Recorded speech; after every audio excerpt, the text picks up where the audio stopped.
Hi there.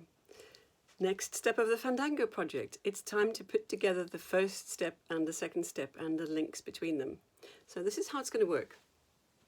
We've got the first step, very quick recap, step, hop, cross, out and behind.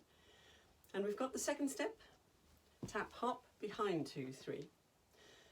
How the choreography works is that we do 7 of the first step, and in the 8th bar we turn around in that linking 1, 2, 3, 2, 2, 3 to get all the way around. And then we do 7 of the second step, ending up with a turn around to link. So how that's going to look, I'm just going to show you this very quickly so that you get a picture in your mind. When we practice it, we'll practice it more slowly. Step, hop, cross, out and behind. 2, 3, 4, 5, 6, here's the last one, 7, and we do turn, 2, 3, turn, 2, 3, second step, 2, 3, 4, 5, 6, last one, turn, 2, 3, turn, 2, 3. And then we would go on to the third step, which we haven't got to yet. Now there are a couple of things that would be really useful for you to notice. The first one is something I've talked about before, which is that when we do the turning around, say you end up at the end of one of the steps with this foot free, then we're going to turn to that side. But the thing is that as you start the turn, don't leave the other leg to get behind you. Bring it with you. Turn, 2, 3, turn, 2, 3. Or if I'm turning that way, it would be turn, 2, 3, turn, 2, 3. I'm really deliberately bringing that second leg with me so that they stay sort of underneath me and don't get tangled up behind me. The other thing that I haven't talked about before is that when we practice these steps in isolation, I tend to talk about them very largely as if they were flat, two-dimensional. But what happens is that at the end of the 7 repetitions of the first step, for example, you know that you're going to do a turn after that. And so in preparation for that, there is a useful tendency to swing the other way. Say you're going to turn to this side. You swing this way with your shoulder, and in fact it sets up a torque, a twist in the whole body, in preparation for going that way.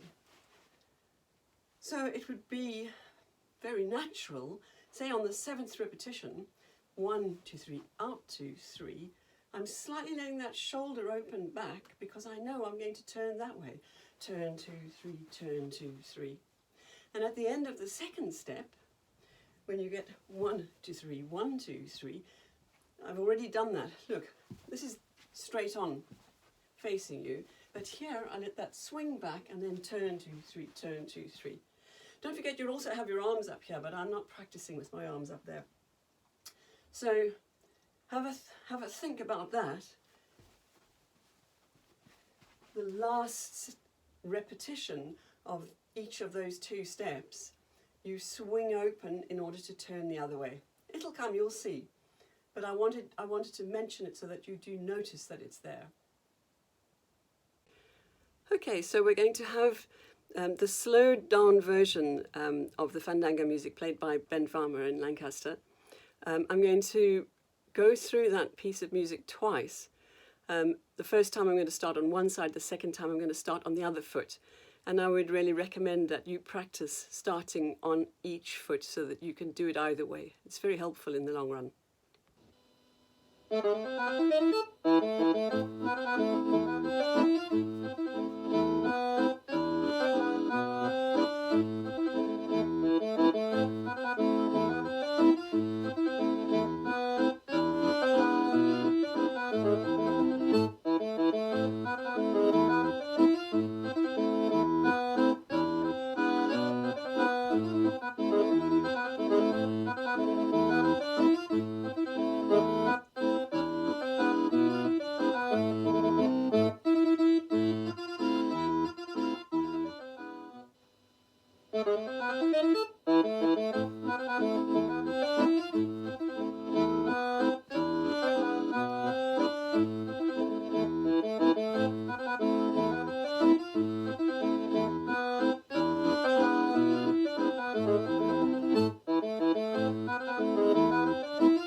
So I'm sure you'll notice that it's quite hard to dance that slowly, especially the second step.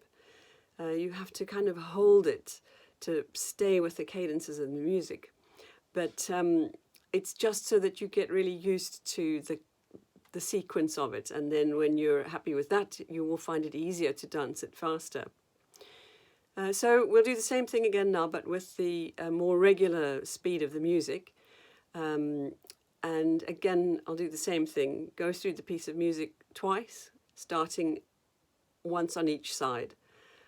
So have fun. One foot in front. Ready? Here we go.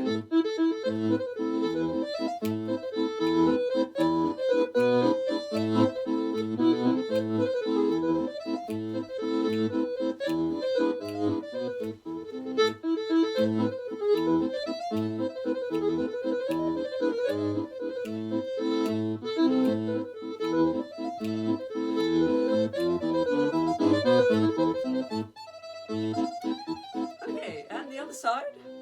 Other foot in front. Here we go.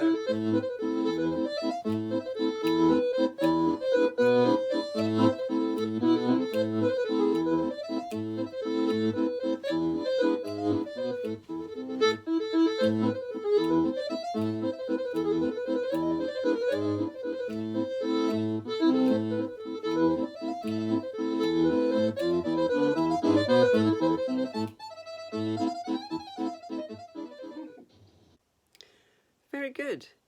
So that's it for the moment. Linking together the first and the second steps of the Fandango.